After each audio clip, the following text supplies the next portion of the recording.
నమస్తే, welcome to city news. భారతదేశానికి ఆత్మగా నిలిచిన రాజ్యాంగాన్ని అందించిన భారతరత్న బిఆర్ అంబేద్కర్ వర్ధంతి సందర్భంగా ఆ మహనీయుని స్మృతికి నివాళులర్పిస్తున్నట్లు సీఎం చంద్రబాబు తెలిపారు.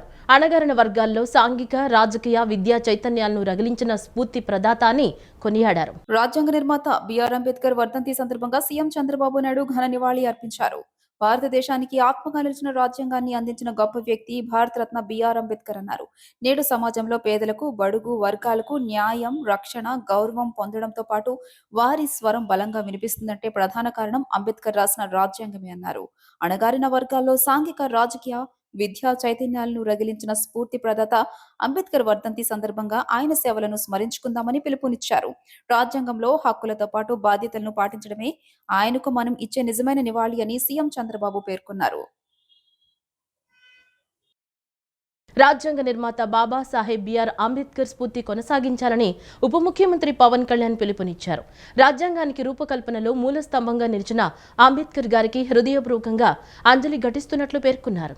విశాల భారతదేశంలో సామాజిక సంస్కరణలకు పొదుగొల్పిన మహనీయుడు బాబాసాహెబ్ బిఆర్ అంబేద్కర్ అని ఉప ముఖ్యమంత్రి పవన్ కళ్యాణ్ కొనియాడారు. ప్రపంచంలో అతిపెద్ద రాజ్యాంగానికి రూపకల్పనలో మూల స్తంభంగా నిలిచిన అంబేద్కర్ వర్ధంతి సందర్భంగా హృదయపూర్వకంగా అంజలి ఘటిస్తున్నాను అన్నారు.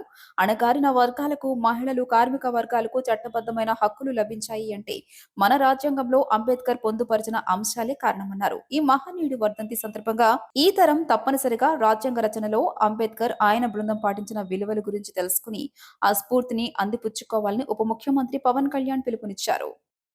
రాజ్యాంగ నిర్మాత భారతరత్న డాక్టర్ బిఆర్ అంబేద్కర్ వర్ధంతి సందర్భంగా ఆ మహనీయునికి ఘన నివాళులర్పిస్తున్నట్లు ఐటీ, విద్యాశాఖల మంత్రి నారా లోకేష్ పేర్కొన్నారు.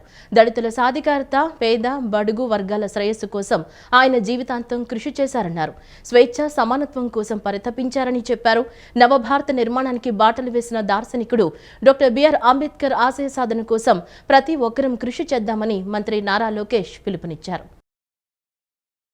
ఈ నెల 11 నుంచి 25 వరకు భాజపా ఆధ్వర్యంలో అటల్ మోదీ సుపరిపాలన యాత్ర చేపట్టనున్నట్లు బీజేపీ రాష్ట్ర అధ్యక్షులు పీవీఎన్ మాధవ్, కేంద్ర మంత్రి శ్రీనివాస్ వర్మ తెలిపారు. ఎవరిని నొప్పించకుండా అన్ని పార్టీల మన్ననలను పొందిన వ్యక్తి ఆయన నేటి తరానికి స్ఫూర్తిగా నిలిచారని కొనియాడారు. నగరంలోని ఎంజీ రోడ్ హోటల్, వివంత హోటల్లో భారతీయ జనతా పార్టీ అధ్యక్షుడు పీవీఎన్ మాధవ్, కేంద్ర మంత్రి శ్రీనివాస వర్మ కలిసి విలేకరుల సమావేశాన్ని నిర్వహించారు. పీవీఎన్ మాధవ్, కేంద్ర మంత్రి శ్రీనివాస వర్మలు మాట్లాడుతూ ఈ నెల 11 నుంచి 25 వరకు భాజపా ఆధ్వర్యంలో అటల్ మోదీ సుపరిపాలన యాత్ర చేపట్టనున్నట్లు తెలియజేశారు. యాత్రకు సంబంధించిన కరపత్రాలు, ఇతర ప్రచార సామగ్రిని రాష్ట్ర అధ్యక్షుడు పీవీఎన్ మాధవ్, కేంద్ర మంత్రి శ్రీనివాస వర్మ తదితరులు ఆవిష్కరించారు. అనంతరం వారు మాట్లాడుతూ అటల్ ఆశయం మోదీతో సుసాధ్యం పేరిట బస్సు యాత్ర నిర్వహించనున్నట్లు తెలిపారు. వాజ్పేయి శత జయంతి కార్యక్రమాలను గుడ్ గవర్నెన్స్ డేగా నిర్వహించుకుంటున్నామని తెలిపారు. వాజ్పేయి పార్టీలకు అతీతంగా అందరూ గౌరవిస్తారు అన్నారు. మొదటి నుంచి గాంధీ ఆశయాలను ముందుకు తీసుకెళ్లారని తెలిపారు. ఎవరిని నొప్పించకుండా అన్ని పార్టీల మన్నలను పొందిన వ్యక్తి ఆయన నేటి తరానికి స్ఫూర్తిగా నిలిచారు అని కొనియాడారు. అనంతరం వాజ్పేయి వ్యక్తిత్వాన్ని ప్రజల్లోకి తీసుకెళ్లాలని పార్టీ శ్రేణులకు పిలుపునిచ్చారు. పదవులను తృణప్రాయంగా త్యజించిన వ్యక్తి వాజ్పేయి అని కొనియాడారు. ఒక ఓటుతో ప్రధాని పదవి పోతుందని తెలిసి విలువలను పాటించారన్నారు. అన్ని జిల్లాల్లో వాజ్పేయి కాంస్య విగ్రహాలు ఆవిష్కరిస్తామని స్పష్టం చేశారు. అటల్ బిహారీ వాజ్పేయి గారి యొక్క శత జయంతి డిసెంబర్ 25వ తారీఖు ఆయన జయంతి కార్యక్రమం 2024 నుంచి 25 వరకు దేశవ్యాప్తంగా గుడ్ గవర్నెన్స్ డే ఆయన జన్మదినానికి మనం పేరు పెట్టడం జరిగింది. అప్పటి నుంచి దేశవ్యాప్తంగా సుపరిపాలన దివస్ సంబంధించిన అనేక అంశాలు ప్రజల్లోకి తీసుకెళ్లే ప్రయత్నం చేస్తున్నాం. దాంట్లో భాగంగా ఈ సంవత్సరం ఈ యొక్క శత జయంత్యోత్సవాల ముగింపు కార్యక్రమం. అదేవిధంగా అటల్ బిహారీ వాజ్పేయి పేరు చెప్తేనే అందరి హృదయాలు కూడా పులకిస్తాయి. పార్టీలకు అతీతంగా అందరూ కూడా ఆయన అభిమానిస్తారు. దేశంలో మొదటిసారి కాంగ్రెస్ తర్వాత ఏర్పడాలని, కానీ దురదృష్టం కాంగ్రెస్ పోలీస్ వ్యవస్థలో హోంగార్డ్స్ పాత్ర ప్రత్యేకమైందని విజయవాడ సిపి రాజశేఖర్ బాబు కొనియాడారు. హోంగార్డ్స్ విధులు కేవలం సాధారణ పనులకే పరిమితం కాలేదని, కేంద్ర రాష్ట్ర ప్రభుత్వాల పోలీస్ సర్వీసుల్లో చురుకుగా పాల్గొంటున్నారని పేర్కొన్నారు. హోంగార్డ్స్ కుటుంబాలను ఆదుకోవడంలో రాష్ట్ర ప్రభుత్వం అన్ని విధాల చర్యలు తీసుకుంటోందని సిపి స్పష్టం చేశారు. బందర్లోని ఏఆర్ పోలీస్ పెరేడ్ గ్రౌండ్ లో 63వ హోంగార్డ్ వ్యవస్థాపక దినోత్సవ కార్యక్రమం ఘనంగా జరిగింది. ఈ వేడుకలో ఎన్టీఆర్ జిల్లా పోలీస్ కమిషనర్ ఎస్వి రాజశేఖర్ బాబు ముఖ్య అతిథిగా పాల్గొన్నారు. ఆయనతో పాటు డీసీపీలు, ఏసీపీలు, ఇతర అధికారులు మరియు హోంగార్డ్ సిబ్బంది పాల్గొన్నారు. ఈ సందర్భంగా సిపి రాజశేఖర్ బాబు మాట్లాడుతూ పోలీస్ వ్యవస్థలో హోంగార్డ్స్ పాత్ర ప్రత్యేకమైనదని కొనియాడారు. ఎన్టీఆర్ జిల్లాలో ప్రస్తుతం 710 మంది హోంగార్డ్స్ పనిచేస్తున్నారని ఆయన తెలియజేశారు. హోం గార్డ్స్ విధులు కేవలం సాధారణ పనులకే పరిమితం కాలేదని, వారు కేంద్ర మరియు రాష్ట్ర ప్రభుత్వాల పోలీస్ సర్వీసుల్లో చురుకుగా పాల్గొంటున్నారని పేర్కొన్నారు. ముఖ్యంగా వీఐపీ, వీవీఐపీ బందోబస్తు, ట్రాఫిక్ నియంత్రణ, సబ్ జైలుతో సహా మొత్తం 11 విభాగాల్లో హోం గార్డ్స్ తమ సేవలను అందిస్తున్నారని వివరించారు. హోం గార్డ్ సంక్షేమంపై రాష్ట్ర ప్రభుత్వం తీసుకుంటున్న చర్యలను కమిషనర్ వివరించారు. డ్యూటీలో ఉండగా హోం గార్డ్స్ దురదృష్టవశాత్తు మరణిస్తే ప్రభుత్వం 5 లక్షల రూపాయల ఎక్స్గ్రేషియా అందిస్తోందని, అలాగే మరణించిన వారి కుటుంబాలకు కారుణ్య నియామకం కూడా కల్పిస్తోందని తెలియజేశారు. మహిళా హోం గార్డ్స్ కోసం ప్రసూతి సెలవులు అమలు చేస్తున్నట్లు ఆయన పేర్కొన్నారు. ఈ సందర్భంగా రాష్ట్రంలోని 55 మంది హోం గార్డ్స్ కు కేంద్ర ప్రభుత్వం అందించే మెడల్స్ ను డీసీపీ చేతుల మీదుగా అందజేశామని కమిషనర్ తెలియజేశారు. హోం గార్డ్స్ కుటుంబాలను ఆదుకోవడంలో రాష్ట్ర ప్రభుత్వం అన్ని విధాల చర్యలు తీసుకుంటోందని స్పష్టం చేశారు. ఇటీవల రాష్ట్రంలో 21 మంది హోం గార్డ్స్ కానిస్టేబుల్స్ గా ఉద్యోగాలు సాధించారని ఆయన గుర్తు చేశారు. హోం గార్డ్స్ అందరూ చెడు అలవాట్లకు దూరంగా ఉంటూ మారుతున్న సమాజంతో పోటీ పడేలా తమ వృత్తిపరమైన సామర్థ్యాలను మెరుగుపరుచుకోవాలని పోలీస్ కమిషనర్ ఎస్వి రాజశేఖర్ బాబు పిలుపునిచ్చారు. 63వ హోంగార్డ్స్ రైజింగ్ డే వేడుకల్లో ఘనంగా నిర్వహించుకోవడం జరిగింది. ఎన్టీఆర్ జిల్లా పోలీస్ కమిషనరేట్లో దాదాపు 1000 మంది హోంగార్డులు విస్తృతమైన సేవలు అందిస్తున్నారు. వారు ముఖ్యంగా బందోబస్తు డ్యూటీలు, అదేవిధంగా నైట్ బీట్స్, అదేవిధంగా పోలీస్ స్టేషన్ రిసెప్షనిస్ట్గాను పోలీస్ స్టేషన్లో టెక్నికల్ సపోర్ట్ ఇస్తున్నారు. అదేవిధంగా డ్రోన్ పైలట్స్గా వారు సహాయ సహకారం అందజేస్తున్నారు. అదేవిధంగా వారు సీసీ కెమెరా మెయింటెనెన్స్ అండ్ ఆపరేషన్స్లో వారు చాలా సేవలు అందిస్తున్నారు. అదేవిధంగా రికార్డ్ వర్క్లో కావచ్చు, వరదల్లో కావచ్చు, విపత్తుల్లో కావచ్చు, దేంట్లో అయినా కూడా హోంగార్డ్ చివరి ర్యాంక్ అయినా కూడా పోలీస్ శాఖలో చివరి ర్యాంక్ హోంగార్డ్. బట్ వారి సేవలు మాత్రం బెస్ట్ సర్వీసెస్ వారు ఇస్తున్నారు. సో వారికి, వారి కుటుంబాలకి వారి సేవల్ని ప్రతి సంవత్సరం ఒకరోజు గుర్తుంచుకోవాలనే ఉద్దేశంతో ఈ రైజింగ్ డే ప్రతి సంవత్సరం నిర్వహిస్తున్నాము. ఇది 63వ హోంగార్డ్స్ రైజింగ్ డే. 1963వ సంవత్సరం నుంచి మనము ఈ వేడుకలు నిర్వర్తిస్తున్నాము. సో వారి ఆరోగ్యము, వారి ఎడ్యుకేషన్ ఇవన్నీ కూడా పోలీస్ శాఖ చూసుకోవాల్సిన బాధ్యత ఉంది. సో అందుకు అనుగుణంగానే గౌరవ డీజీపీ గారు ఆదేశాల మేరకు ఎన్నో వెల్ఫేర్ కార్యక్రమాలు కూడా మనం చేపడుతున్నాము. అడవి తల్లి ఒడిలో పుట్టి పెరిగిన గిరిపుత్రులు అత్యున్నత శిఖరాలు అధిరోహించాలని, వారికి తోడ్పాటు అందించే దిశగా కేంద్ర రాష్ట్ర ప్రభుత్వాలు ఎంతో చొరవ చూపుతున్నాయని రాష్ట్ర పర్యాటక శాఖ మంత్రి కందుల దుర్గేష్ అన్నారు.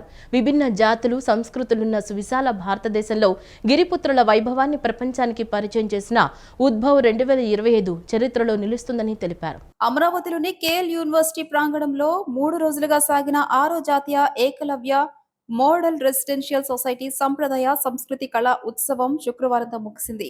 ఈ కార్యక్రమంలో రాష్ట్ర పర్యాటక శాఖ మంత్రి కందుల దుర్గేష్ తో పాటు మంత్రులు డోలా బాల వీరాంజనేయ స్వామి, గుమ్మడి సంధ్యారాణి పాల్గొన్నారు. కందుల దుర్గేష్ మాట్లాడుతూ దేశవ్యాప్తంగా విద్యార్థులు తరలివచ్చి ప్రతిభ చాటడం అసాధారణ విషయమన్నారు. ప్రధాని Modi, CM Chandrababu, deputy CM Pawan Kalyan దిశానిర్దేశంలో గొప్ప కార్యక్రమం నిర్వహించామని చెప్పారు. దేశవ్యాప్తంగా ఉన్న గిరిజన కళలను ఒకే వేదికపై చూడటానికి 2 కళ్లు సరిపోలేదని పేర్కొన్నారు. మంత్రి డోలా బాల వీరంజనేయ స్వామి మాట్లాడుతూ ఉద్భవ్ 2025 వేడుకలు జాతీయ సమగ్రత, ఐక్యతకు నిదర్శనమని అన్నారు. రాష్ట్ర గిరిజన సంక్షేమ శాఖ మంత్రి సంధ్యారాణి మాట్లాడుతూ దేశవ్యాప్తంగా గిరిజన విద్యార్థుల్లో కళా నైపుణ్యాలను వెలికితీసేందుకు ఉద్భవ్ చక్కని వేదికగా నిలిచిందని పేర్కొన్నారు. 22 రాష్ట్రాల నుంచి విద్యార్థులు పాల్గొన్నారని చెప్పారు. ఈ కార్యక్రమంలో రాష్ట్ర సాంఘిక సంక్షేమ శాఖ కార్యదర్శి Mallikarjuna Nayak, next joint commissioner Bipin Chandra Raturi, AP గురుకుల విద్యా సంస్థల సొసైటీ కార్యదర్శి గౌతమి పాల్గొన్నారు. అనంతరం 49 విభాగాల్లో విజేతలకు బహుమతులను ప్రదానం చేశారు. It's a great pleasure to me to be part of this wonderful occasion that the Eklavya Model Schools, Residential Schools National Festival has been conducted here in Andhra Pradesh. Under the leadership of our beloved Prime Minister Sri Narendra Modi ji and the driving force of Andhra Pradesh Sri Nara Chandrababu Naidu ji, and our Deputy Chief Minister, Sri Pawan Kalyan ji, Andhra Pradesh has taken the host position to conduct these festivals in Tadepalli and in the state capital. Organizing such cultural fest is not a small thing. Coming from various places of the country, across the country, several children have come here and they have showcased the talents of their latent talents, and ultimately the dayas has given them a right support to bring out the talents within them to expose to the entire world. I am very proud to say this Andhra Pradesh hosting this EMR's 6th national event. I am also stating that 1,500 bright young faces among from the 22 states, in which 998 girls and 528 boys are participated. This is a mini Bharat, and also it is a model of the national integrity, where the culture and traditions has to change, and the views and ideas are exchanged here in this dais. Our dynamic Chief Minister is Sri Nara Chandrababu Naidu Garu, is moving forward quickly in every field and is shining in hosting the prestigious national events like this. Bapulapadu మండలం వీరవల్లి వద్ద చెన్నై కలకత్తా జాతీయ రహదారిపై వెళుతున్న కారులో ఒక్కసారిగా మంటలు వ్యాప్తి చెంది కారు పూర్తిగా దగ్ధమైంది. జంగారెడ్డిగూడెం తాడ్వాయి నుంచి విజయవాడ కనకదుర్గమ్మ తల్లి దర్శనానికి మారుతి ఎర్టిగా కారులో ఒక కుటుంబం బయలుదేరింది. జంగారెడ్డిగూడెం నుంచి వీరవల్లి వచ్చేసరికి ఒక్కసారిగా పొగలు చెలరేగి మంటలు వ్యాపించాయి. కారులో మొత్తం 7 ప్రయాణికులు ఉండగా డ్రైవర్ అప్రమత్తంతో ఒక్కసారిగా అప్రమత్తమై కారు రోడ్డుపై నిలిపివేసి ప్రాణాలతో బయటపడ్డారు. వీరవల్లి పోలీసు ప్రమాద స్థలానికి చేరుకుని అగ్నిమాపక సిబ్బందికి సమాచారం ఇవ్వడంతో మంటలు అదుపు చేశారు. అగ్నిమాపక సిబ్బంది వచ్చేలోపే కారు పూర్తిగా దగ్ధమైంది. బీసీలంటే వైసీపీ అధ్యక్షుడు జగన్మోహన్ రెడ్డికి చిన్నచూపు అని యాదవ సంఘాల నాయకులు సర్నాల బాలాజీ, పడాల గంగాధర్ మండిపడ్డారు. మరోసారి అనుచిత వ్యాఖ్యలు చేస్తూ ఊరుకునే ప్రసక్తే లేదని హెచ్చరించారు. ఐఏఎస్ అధికారి పి కృష్ణయ్య, ఐపీఎస్ అధికారి జి గోపీనాథ్ ను వాడు వీడు అంటూ మాజీ సీఎం జగన్మోహన్ రెడ్డి చేసిన అనుచిత వ్యాఖ్యలను ఖండిస్తూ నగరంలోని ఎన్టీఆర్ సర్కిల్ వద్ద యాదవ సంఘం నాయకులు నిరసన తెలిపి జగన్ దిష్టిబొమ్మ పోస్టర్లను దహనం చేశారు. ఈ సందర్భంగా యాదవ సంఘాల నాయకులు సర్నాల బాలాజీ, పడాల గంగాధర్ మాట్లాడుతూ వైఎస్ జగన్మోహన్ రెడ్డికి తనపై ఉన్న కేసుల భయంతో ఏం మాట్లాడుతున్నారో ఆయనకి అర్థం కావట్లేదన్నారు. బీసీ వర్గాలకు చెందిన సీనియర్ ఐఏఎస్, ఐపీఎస్ లను దూషించడం చూస్తుంటే బీసీలపై ఆయనకు ఉన్న ప్రేమ ఏపాటితో తెలుస్తున్నారు. బీసీలంటే వైసీపీ అధ్యక్షుడు జగన్మోహన్ రెడ్డి చిన్నచూపు అని మండిపడ్డారు. మరోసారి అనుచిత వ్యాఖ్యలు చేస్తే ఊరుకునే ప్రసక్తే లేదని హెచ్చరించారు. వెంటనే వారికి క్షమాపణలు చెప్పాలని డిమాండ్ చేశారు. నిన్న జగన్మోహన్ రెడ్డి గారు ప్రెస్ మీట్లో మాట్లాడుతూ ఐఏఎస్ అధికారులని, ఐపీఎస్ అధికారులని వాడు వీడని సంబోధించడం జరిగింది. ఒక సామాన్య బీసీ సామాజిక వర్గానికి చెందిన పి కృష్ణయ్య గారు మన రాష్ట్రానికి యాదవ సామాజిక వర్గానికి చెందిన వ్యక్తిగా ఎన్నో సేవలు అందించి ఆయన మా యాదవ సామాజిక వర్గం చెందిన వ్యక్తిని అని మేము చాలా గర్వంగా మేము ఫీల్ అవుతున్నాం. అలాంటి వ్యక్తిని అనుచిత వ్యాఖ్యలు చేసిన జగన్మోహన్ రెడ్డి వ్యాఖ్యలపై తీవ్రంగా ఖండిస్తున్నాం. నిన్న జగన్ రెడ్డి చేసినటువంటి వ్యాఖ్యలు ఒక బీసీ సామాజిక వర్గం చెందినట్టు ఐఏఎస్ ఆఫీసర్లకి ఒక ఉద్దేశపూర్వకంగా చెప్పినట్టు అనిపిస్తుంది. ఎందుకంటే ఒక ఐఏఎస్ ఆఫీసర్లు, ఐపీఎస్ ఆఫీసర్లు అనేది ఒక సామాజికంగా వెనకబడిన వాళ్ళు అయినా సరే ఒక సమాజానికి ఉపయోగపడాల్సిన వ్యక్తుల్ని వాడు వీడు అనేది ఎంతవరకు కరెక్ట్. ఇలా అనుచిత వ్యాఖ్యలు చేయబట్టే జగన్ రెడ్డికి 11 సీట్లు ఇచ్చారు. ఇక మున్ముందు ఇదే విధంగా ఉంటే 11 కాదు కదా 1 వచ్చిన ఆశ్చర్యపడాల్సిన అవసరం లేదు. ఇప్పుడున్నటువంటి బీసీల కార్పొరేషన్లో ఇచ్చారు జగన్మోహన్ రెడ్డి. ఇంతకుముందు ఇచ్చిన గవర్నమెంట్లో ఏం ఉపయోగం?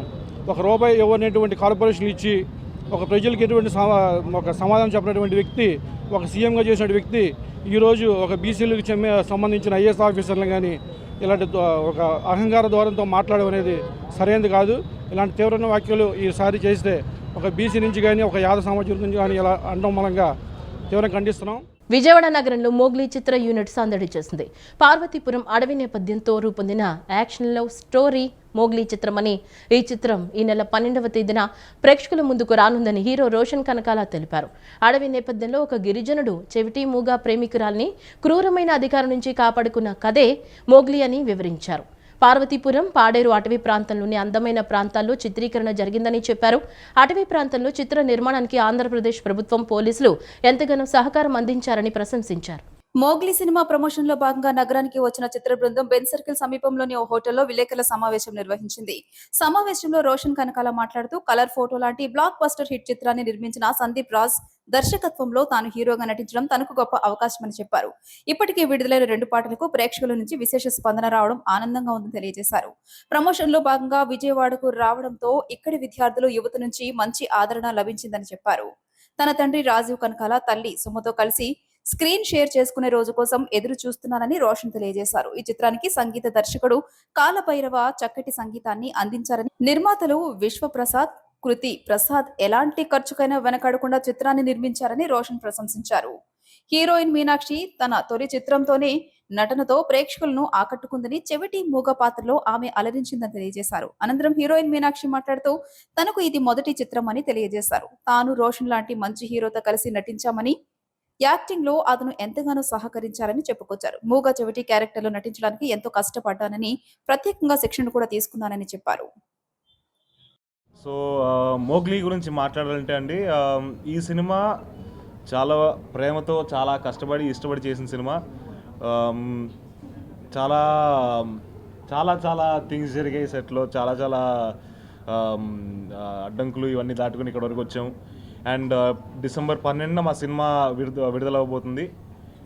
మీరందరూ సపోర్ట్ చేసి, మీ బ్లెస్సింగ్స్, మీ సపోర్ట్ ఉంటుందని నమ్ముతున్నాను. సో మీరందరూ కొంచెం మంచిగా మీకు అనిపించింది పబ్లిష్ చేసి మీరు సినిమాని బాగా సపోర్ట్ చేస్తారని నమ్ముతున్నాను. సో ప్లీజ్, డిసెంబర్ 12న థియేటర్స్లో రాబోతుంది మోగ్లీ.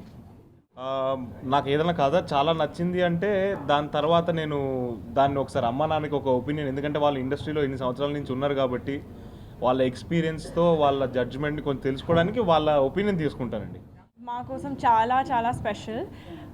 ఇది నా ఫస్ట్ సినిమా. కొంచెం నర్వస్, కొంచెం ఎక్సైటెడ్. అండ్ చాలా special thanks to my producers, my co actors, my directors. Mowgli థియేటర్స్లో 12th డిసెంబర్ రిలీజ్ అవుతుంది. మీ సపోర్ట్ కావాలి, మీ లవ్ కావాలి. And thank you so much. ఈ వార్తలు ఇంతటితో సమాప్తం. నమస్కారం.